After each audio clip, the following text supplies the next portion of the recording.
Number 6 is भक्ति सूफी traditions. एक बार इनकी हेडिंग्स ओवरऑल हम ले लेते हैं। First was introduction, okay, then second was a mosaic of religious beliefs and practices, जिसमें कि सब टॉपिक्स बहुत सारे थे।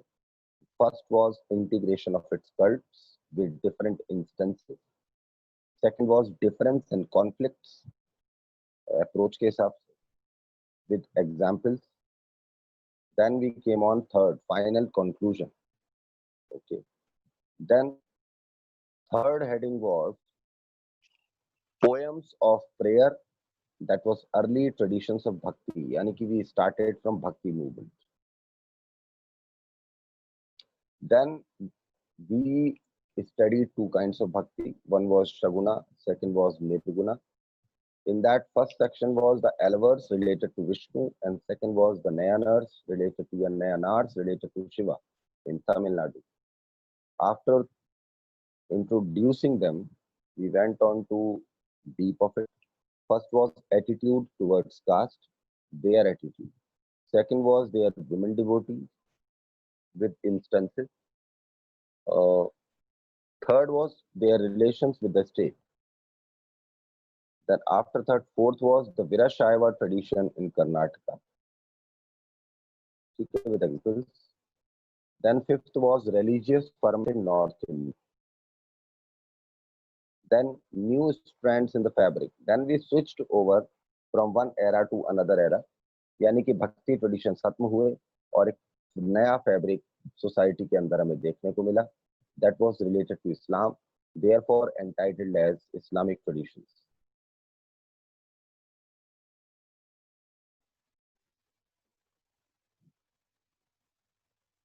Related to Islamic traditions, I think first heading was faiths, subheadings, faiths of rulers and subjects. And after that, second was the popular practice of Islam. Then third was names for communities. Then हम ठीक है, हमारा module complete हो गया था. After completing a module, we came on to module 2. In module 2, first of all, we started from the growth of Sufism. Then after introducing the growth of Sufism, we tried to understand the definition of what Sufis are. After that, Khankahas and Silsilas. In first, we studied Khankahas. Then we studied Silsilas. Then important aspects related to it. Either it was Dargah and all the facts related to it, maximum possible. Then next heading was the Chishtis in the subcontinent.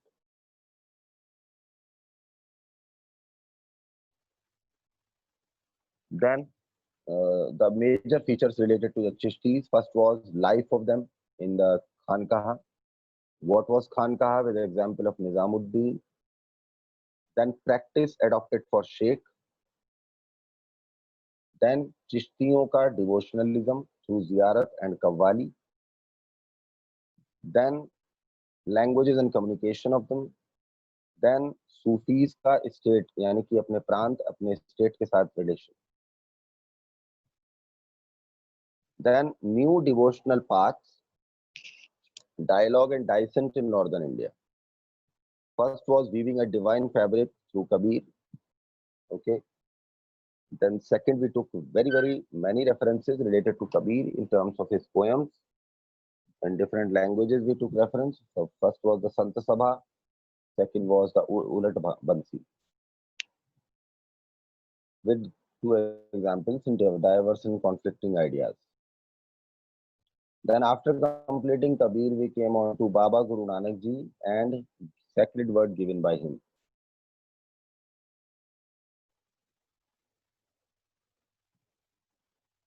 Okay, now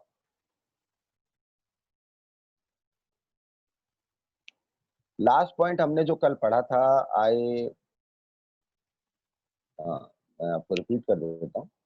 did not want to establish a separate religion. एक अलग धर्म का establishment या एक अलग धर्म की स्थापना गुरु नानक जी नहीं करना चाहते थे.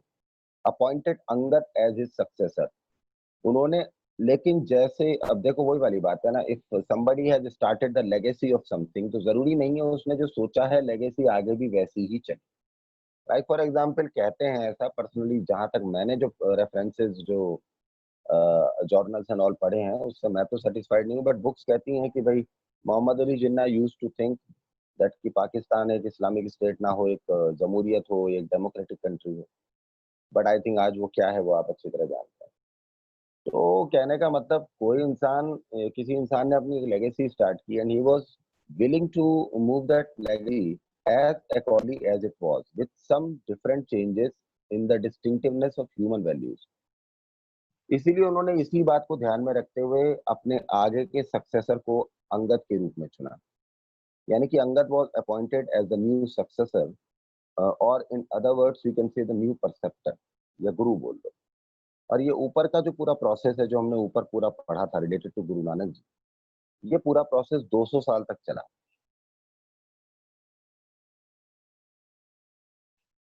लेकिन फिर गुरु नानक जी की, लेकिन अगर हम रिलेटिवली स्टडी करें तो गुरु नानक जी की मृत्यु के बाद, यानी कि when Guru Nanak ji was dead, after the death of Guru Nanak ji, the followers of Guru Nanak ji distinguished themselves from Hindus and Muslims, अपना एक अलग ही धर्म बना लिया, जबकि सिख तो कोई धर्म नहीं है। ठीक है। अब कुछ वर्क्स पर नजर डालते हैं। We can I think authenticate our vision by noticing some related works। Okay, first point, Guru Arjan देव साहब। ये कौन थे? ये पांचवे गुरु थे सिखों के, यानी कि गुरु नानक जी पहले, अंगद दूसरे और गुरु अर्जन देव पांचवे। क्या किया इन्होंने देख लेते हैं। यानी कि देखो भाई, आप कहोगे सर ना तीसरे को समझाया ना चौथे को समझाया, पांचवे को क्यों समझाया? ऐसा कोई जरूरी नहीं होता है। That depends upon the efforts done by that person और efforts done by that entity related to what हम जिस पर बात कर रहे हैं। आप कहोगे मतलब सिंपल, 10वें गुरु गुरु गोविंद सिंह जी थे, और सबसे ज्यादा जो मान्यता है, जो सो कॉल्ड सबसे ज्यादा जो कोट्स फेमस है सिख रिलीजन के अंदर, वो गुरु गोविंद सिंह जी के फेमस है। वो तो 10th परसेप्टर थे।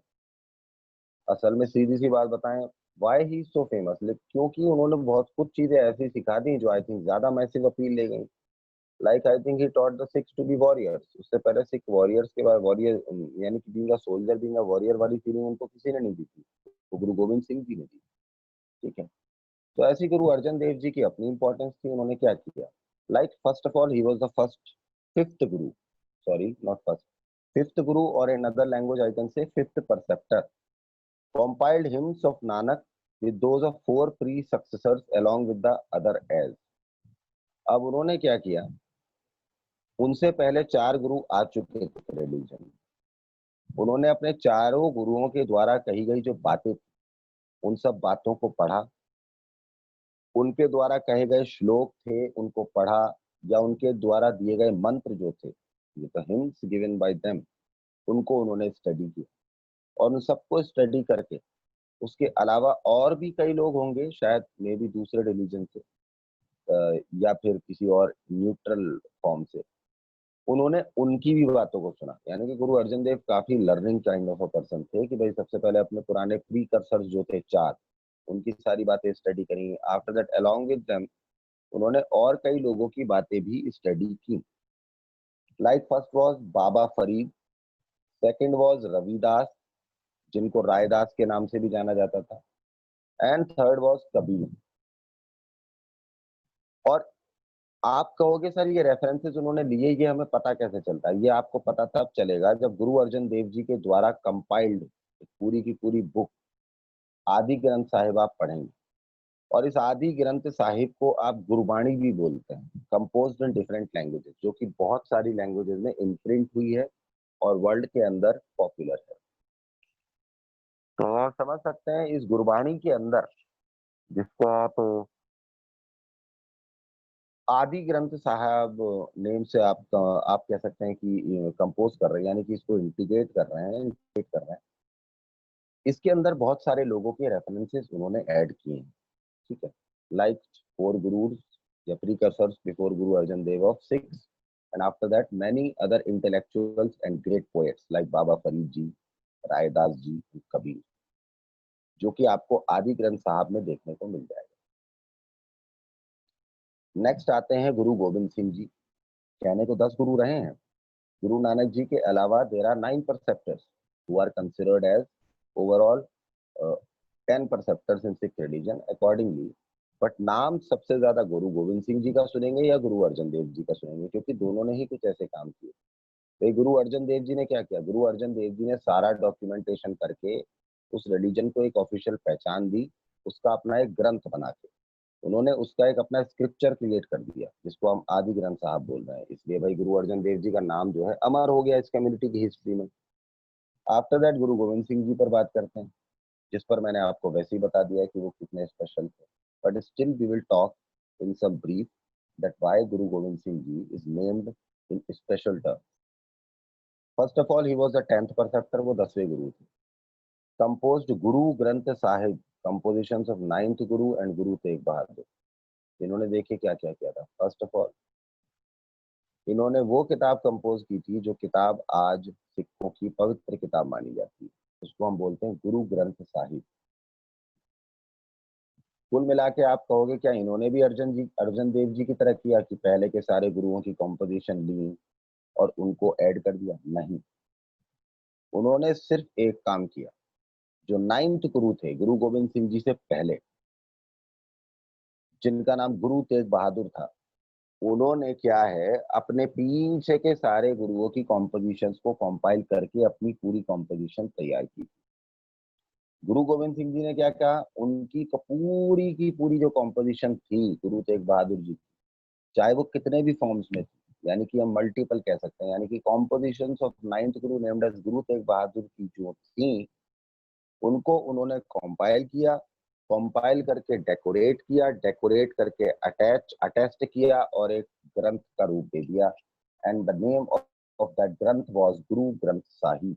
इसका नाम आप सुन लेते हैं कि भाई हिंदुओं में भागवत गीता को बोलते हैं, मुसलमानों में कुरान को बोलते हैं, क्रिश्चियनिटी में बाइबल को बोलते हैं, उसी प्रकार से सिखों ने भी अपना एक बना लिया बोलने के लिए गुरु ग्रंथ साहिब। एक तो ये बड़ा काम किया गुरु गोविंद सिंह जी ने। Next, led the foundation of Khalsa Panth, army of the pure.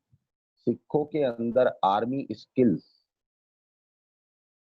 Compulsory करने वाले या कंपलसरी मानने वाले, या सिखों के अंदर एक वॉरियर क्वालिटी को ऐड करके ये समझाने वाले that without this you can never be a Sardar, ये समझाने वाले जो व्यक्ति थे वो गुरु गोविंद सिंह जी थे।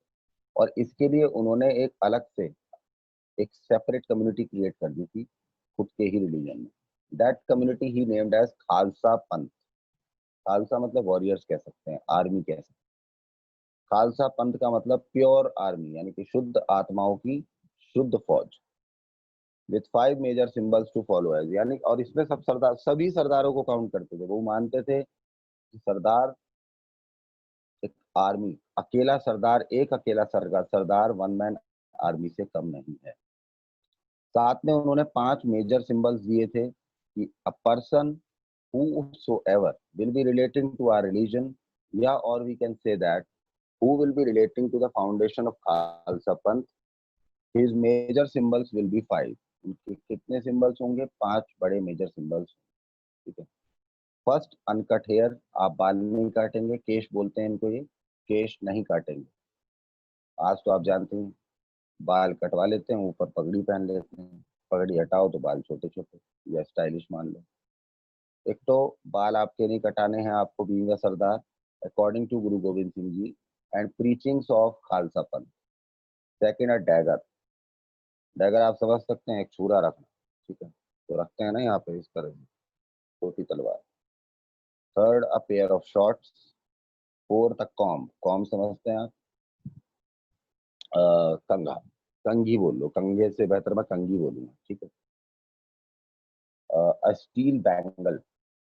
बैंगल तो चूड़ी को बोलते हैं, लेकिन सिखिज्म में मैं लैंग्वेज को थोड़ा सा कन्वर्ट करूंगा, चूड़ा। स्टील बैंगल, स्टील का बना हुआ चूड़ा हाथों में पहन, ये कंपलसरी चीज है।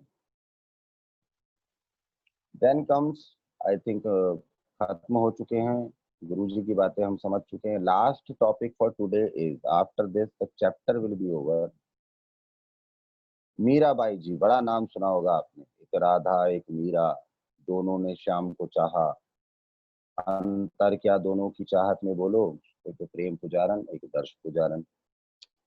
अब इसमें प्रेम पुजारन कौन है, दर्श पुजारन कौन है, ये आप डिसाइड कीजिएगा। यही क्वेश्चन आपसे मैं पूछूंगा after the completion of this class. तो मीराबाई जी के बारे में बात कर लेते हैं। मीराबाई जी क्या थी? असल में एक राजघराने की राजकुमारी थी, लेकिन एक भक्त थी। द डिवोटी प्रिंसेस, एक भक्त राजकुमारी थी। First point, best known women poet with in भक्ति ट्रेडिशन। भक्ति ट्रेडिशंस में, भक्ति ट्रेडिशंस पूरे ऑल ओवर इंडियन सब कॉन्टिनेंट में ये कहा जाता है दैट भक्ति ट्रेडिशंस के पूरे एरा से सबसे बड़ा जो गिफ्ट मिला है विमेन के रूप में, वो मीराबाई थी। यानी कि ये माना जाता है the best known women poet with in the era of भक्ति ट्रेडिशन वो मीराबाई। अब ऐसा क्या था उनकी भक्ति? फर्स्ट ऑफ ऑल तो मैं प्योरिटी कहूंगा। निश्चल भक्ति थी, बिल्कुल प्योर किस्म का उनका डिवोशन, उनका इमोशन, उनका डेडिकेशन था। Second point, based on biographies from his bhajan, Rajput princess Martha. अब उनकी जानकारी हम ले लेते हैं, थोड़ी basic knowledge about Mirabai ji. But I think you will be will to say that या आस्क दैट कि सर इन नॉलेज हमें मिलती कहाँ से? अब ऑब्वियसली देखिए, नॉर्मली मैंने आपको बताया है कि पुरानी जितनी भी रेफरेंसेस हमने लिए हैं to related to different different figures, construct और वो सॉरी कंटेक्स्ट और पर्सनालिटी, वो मोस्ट प्रोबेबली उनकी जो बायोग्राफीज अलग अलग टाइम में लिखी जाती हैं उनसे हम लेते हैं। तो यहाँ पर भी मीराबाई जी के ऊपर काफी बायोग्राफीज लिखी गई हैं, और वो बायोग्राफीज ज्यादातर उनके भजन जो उन्होंने गाए थे कृष्ण जी के स्मरण में, जो कृष्ण जी की याद में, कृष्ण जी के भक्ति में, उन भजन से उनकी बायोग्राफीज को लिखा है काफी लोगों ने। तो अकॉर्डिंग टू दोज भजन, और हर कंडीशन पर अपनी भजन बनाया है उन्होंने, क्योंकि हर कंडीशन में वो निर्वक्त कृष्ण की भक्त थी। ठीक है। और वो इतनी भक्ति उन्होंने की कि वो हर मोमेंट को भजन से डिफाइन किया। तो on the basis of the bhajan sung by हर, उनकी बायोग्राफी लिखी लोगों ने अलग अलग टाइम में, और on the basis of which हमें कुछ नॉलेज मिलती है। फर्स्ट फैक्ट, वो एक राजपूत घराने की राजकुमारी थी, फ्रॉम मारता मारवाड़। और राजपूत घराने की जहाँ की वो राजकुमारी थी, वो किस राजघराने की थी? उनका राजघराना पड़ता था मारवाड़ में। मारवाड़ मतलब जोधपुर बेल्ट। मारवाड़ में कौन सा प्रोविंस था, प्रांत बोल सकते हैं? मारता।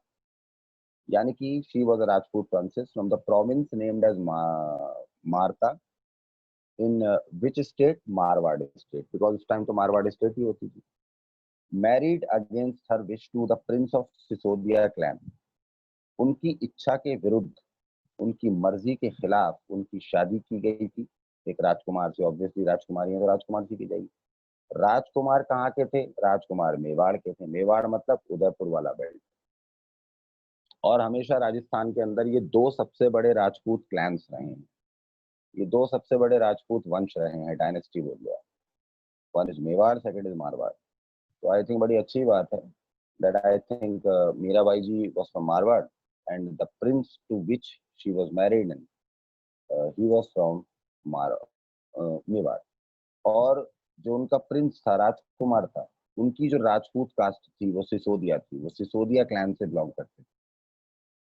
There defied her role of wife and mother, only recognised Krishna as a lover.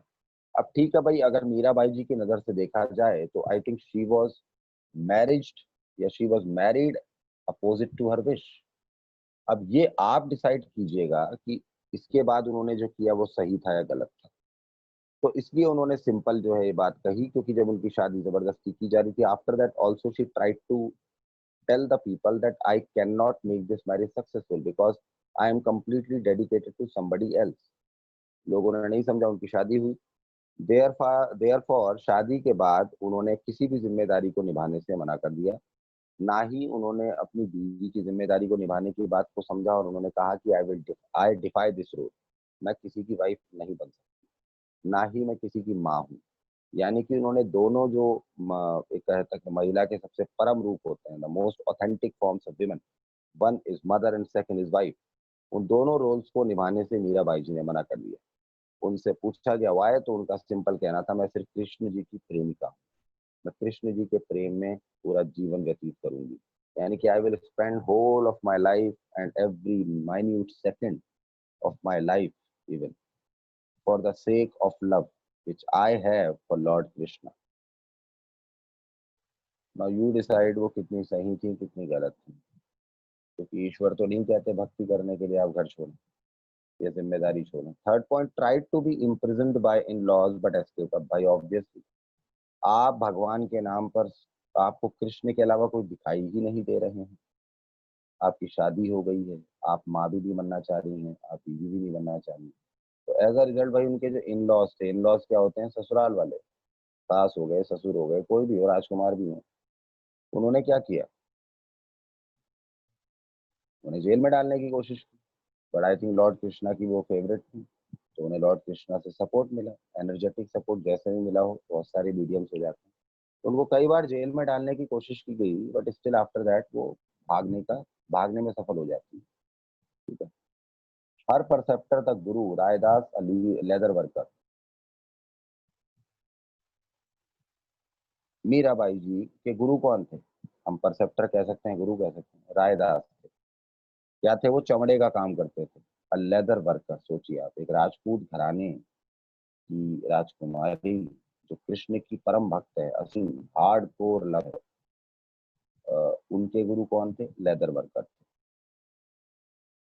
डिफाइड the laws of the caste society, Mirabai ji ने समाज के अंदर फैली हुई सामाजिक व्यवस्था यानी कि सोशल सिस्टम यानी कि कास्ट बेस्ड सोसाइटी को कंप्लीटली डिफाई कर दिया। उन्होंने इसके एग्जिस्टेंस को मानने से ही इनकार कर दिया था। Next point, attend the attire of a widow और ऑफ द रिनाउंसर। ये कितना सही करती थी या गलत करती थी वो ये आप डिसाइड कीजिएगा। उन्होंने अपना अटायर, अटायर मतलब क्या होता है, आपके कपड़े, उन्होंने अपना लुक ऐसा बनाने की सोच ली थी कि मैं ऐसे ही रहने वाली हूँ। तो नॉर्मली वो किस अटायर में रहती थी, एक विडो, विडो मतलब विधवा, सफेद साड़ी, ठीक है, ऊपर सफेद, आप कह सकते हैं सर भी सफेद कपड़े से ढका हुआ और नीचे पूरी सफेद साड़ी, और ऑफ द रिनाउंसर सैफरन वर्क, या फिर वो भगवे कपड़े में होती थी, समझ सकते हैं। यानी कि इधर her attire used to be completely white like a widow, और her attire used to be of saffron work, saffron मतलब भगवा, जो संत महात्माओं के अटायर का कलर होता है। Next point, acting as a source of inspiration for all sects, और उन्होंने अपनी बात को कहने के लिए किसी के साथ डिस्क्रिमिनेट नहीं किया, उन्होंने अपनी बात सभी वर्गों के लोगों तक सिंपली और सिंगल वे में पहुंचाने की कोशिश की। This is Lord Krishna and this is me, and what I understands about Lord Krishna, that is this, and that is common to all. Last point for this chapter, after this chapter will be completed, especially her songs sung by lower castes in Rajasthan and Gujarat, इसीलिए वो lower caste में बहुत popular हुई।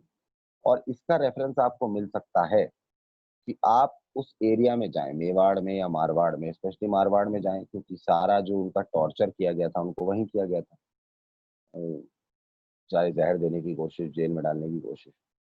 तो उनके ज्यादातर जो गाने बने, जो आज भी वहाँ फेमस हैं, बट अलग डायलेक्ट्स में उनको गाया जाता है, ऑब्वियसली डायलेक्ट चेंज होगा इतने सालों में, तो वो राजस्थान और गुजरात की लोअर कास्ट में बहुत पॉपुलर है।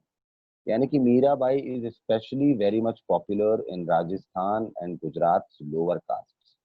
अब देखिए, क्षत्रिय एक हायर कास्ट होती है और मीराबाई भी क्षत्रिय थी, तो according to the Kshatriyas, for the Kshatriyas Mirabai is not considered as a responsible woman.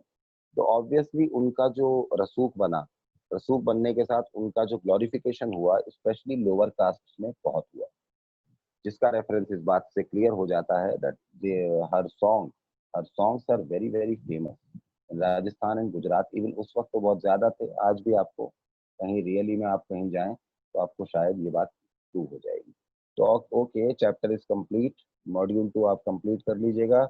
All the students kindly come on to the screen,